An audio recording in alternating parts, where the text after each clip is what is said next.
From the Detroit Free Press, I'm Robin Chan with today's Voice Briefing. It's Wednesday, March 15th, 2023.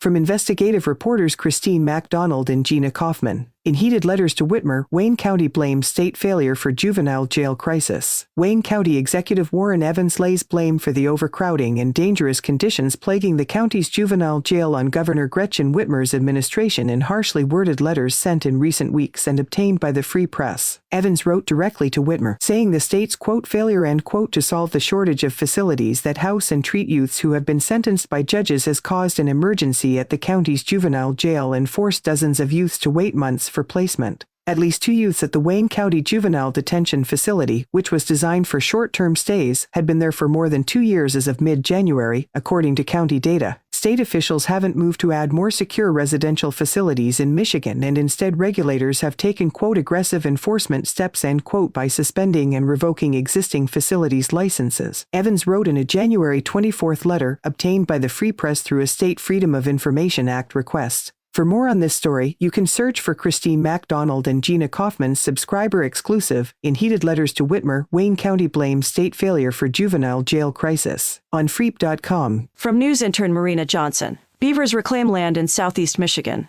Over the past decade, beaver populations have returned to southeast Michigan in places such as Belle Isle, Stony Island, the Connor Creek Power Plant, and other places along the Detroit River. When settlers moved into Metro Detroit, beaver trapping for the fur trade was plentiful, eliminating much of the population. The existence of this species was almost wiped out due to 300 years of trapping and trading. Along with trapping, industrialization and habitat loss pushed beavers out of the area, and they were last reported in 1877 as a result, said Great Lakes Now. Beavers were first reported back in the area in 2008, according to Friends of the Rouge. For the first time in over 100 years, beavers gnawed away at trees and built dams near Connors Creek Power Plant. Since then, beaver sightings in the Detroit and Rouge rivers aren't uncommon and continues to increase. You can read more about this story by searching for Marina Johnson's article, Beavers Reclaim Land in Southeast Michigan, on freep.com.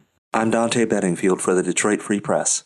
The Detroit Jazz Festival Foundation on Tuesday morning announced Detroit native Kareem Riggins as its artist-in-residence for the 2023 event to be held in downtown Detroit on Labor Day weekend, September 1st through 4th.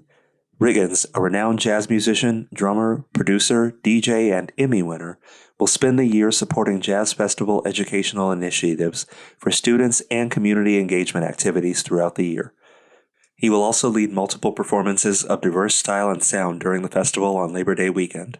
In the nearer future, he'll host a masterclass for university and high school students at Wayne State University on April 11th and perform during the following day's festival preview event, which will be live-streamed for free at DetroitJazzFest.org.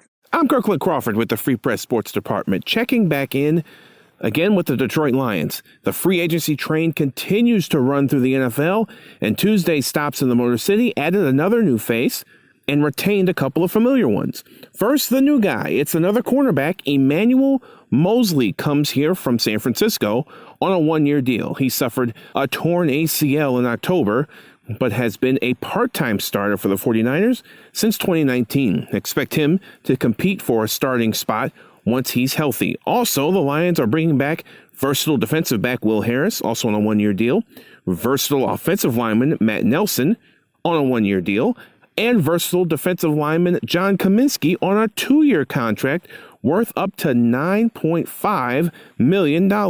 Outside of 2 cornerbacks, the Lions are trying to hold on to their own guys. Will that trend continue? We will just have to wait and see. For more stories from the Detroit Free Press, visit freep.com. That's FREEP.com. Thanks for listening. We'll see you tomorrow.